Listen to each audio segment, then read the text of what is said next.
आज या ठिकाणी ज्या लोकसभा आमच्या वर्धा लोकसभासाठी ज्या निरीक्षक आहेत त्यांचा आणि प्रभारी यांचा सगळ्यांचा दौरा झाला। या दौऱ्यादरम्यान आज विविध विषयांवरती चर्चा झाली। या विधानसभेच्या निवडणुकीला कसं सामोरे जावं यावर चर्चा करण्यात आली आणि या ठिकाणी सगळे इच्छुक उमेदवार होते, तालुकाध्यक्ष होते, शहराध्यक्ष होते, आजी माजी पदाधिकारी होते सगळ्यांनी, त्याच्यासोबत आमचे लोकप्रतिनिधी सुद्धा होते माझे।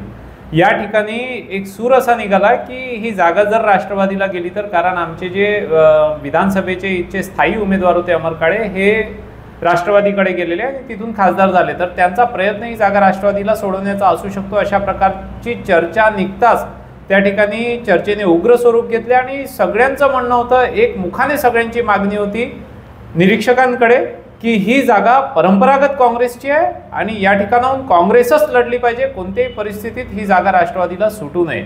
आणि मी सुद्धा पक्षाचा एक कार्यकर्ता म्हणून, राष्ट्रीय समन्वयक म्हणून माझी सुद्धा ही भूमिका आहे की ही जागा परंपरागत काँग्रेसची आहे, या जागेवरती काँग्रेसच लढायला पाहिजे। एखादा आपला नेता किंवा कार्यकर्ता किंवा उमेदवार दुसऱ्या पक्षात गेला तर आपण ती जागाच दुसऱ्या पक्षाला सोडून द्यायची, हा चुकीचा राजकीय संदेश कोणत्याही परिस्थितीत जाऊ नये। आणि आमच्याकडे भक्कम उमेदवार उपलब्ध आहेत आणि मोठ्या प्रमाणात इन्कमिंग सुद्धा या ठिकाणी होणार आहे काँग्रेसमध्ये, तर आमच्याकडे चांगले मजबूत उमेदवार आर्वी विधानसभा क्षेत्रासाठी असताना, चांगली पॉसिबिलिटी, चांगली संभावना असताना ही जागा कोणत्याही परिस्थितीत राष्ट्रवादीला किंवा इतर मित्रपक्षांना सुटू नये, ही माझी सुद्धा भूमिका असणार आहे आणि ही भूमिका घेऊन मी वरिष्ठांच्या भेटी सुद्धा घेणार आहे। एबीपी माझा, उघडा डोळे बघा नीट।